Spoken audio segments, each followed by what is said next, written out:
De tous les jobs d'été dont ils rêvaient, ils ont choisi celui qui les mènerait le plus loin de chez eux, Allez, on y va. à 15 000 km de la France.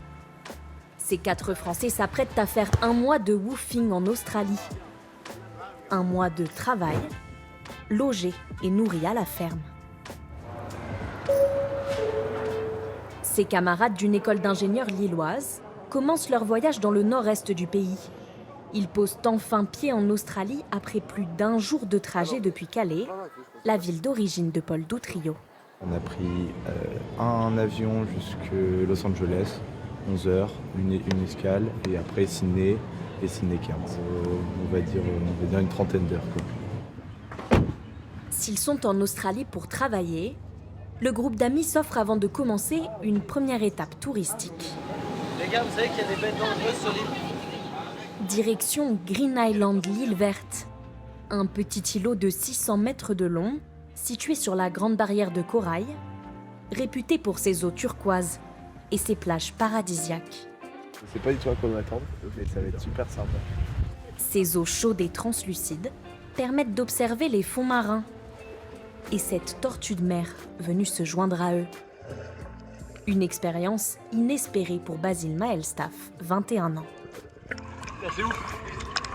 Énorme!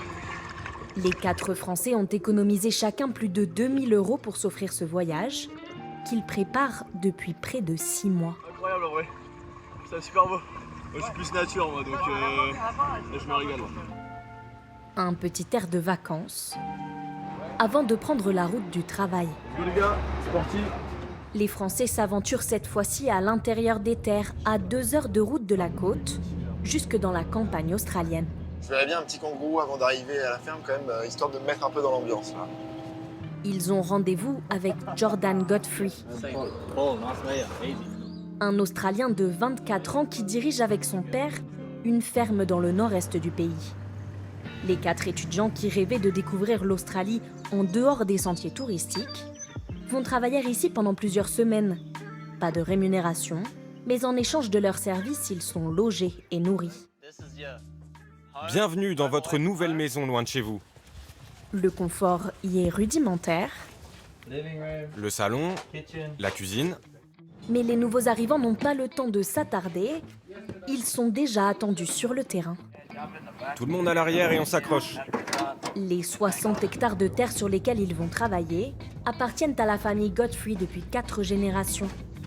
Une ferme biologique avec du bétail, des fruits et cette plantation d'arbres à thé, un marché en plein essor dans le pays. Les arbres qui mesurent jusqu'à 5 mètres de haut sont régulièrement coupés pour obtenir de l'huile essentielle. Je pense à travailler l'avant-bras. Ce sera la principale mission des 4 Français. Et voilà, facile hein. J'avais déjà fait des travaux bien manuels comme ça, mais dans des champs, non jamais. Du coup, c'est la première fois là. On est venu pour ça, on voulait faire du woofing et travailler dans les fermes, donc c'est ce qu'on cherchait, donc on est content. Une première journée de travail qui semble satisfaire également Jordan Godfrey. Ils se débrouillent bien. On va beaucoup plus vite avec 4 paires de bras. Ils nous aident beaucoup. Il faut juste bien les former. Le fermier reçoit chaque année quelques 200 bénévoles comme eux venus du monde entier pour travailler et vivre au rythme australien. C'est l'heure de la bière. Car une fois la journée terminée, les jeunes travailleurs se retrouvent souvent autour de la table familiale. Cheers. L'occasion pour ces Français venus du Nord et de régions parisiennes d'en apprendre plus sur ce pays qu'ils découvrent pour la première fois. Il y a des crocodiles dans les temps, non? Voilà, on découvre le pays et la culture, donc c'est génial. Super famille, super accueillante. Voilà, on est royal ici. Un équilibre entre travail et découverte qui leur permet aussi de profiter librement des week-ends. Ils s'aventurent cette fois-ci jusque dans la forêt tropicale. Des images de films, là, en réel, quoi. On s'était dit aussi Avatar, un peu, avec les arbres. Les arbres un peu... Qui ont des troncs complètement hors du commun.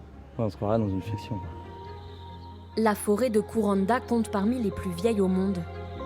Un environnement âgé de plus de 120 millions d'années qui, depuis son sommet, offre un panorama exceptionnel. Là, c'est encore plus beau. C'est hyper impressionnant. C'est des grands espaces qu'on ne retrouve pas du tout en France pour découvrir des paysages et des choses inconnues et pour faire un job. C'est vraiment parfait pour ça.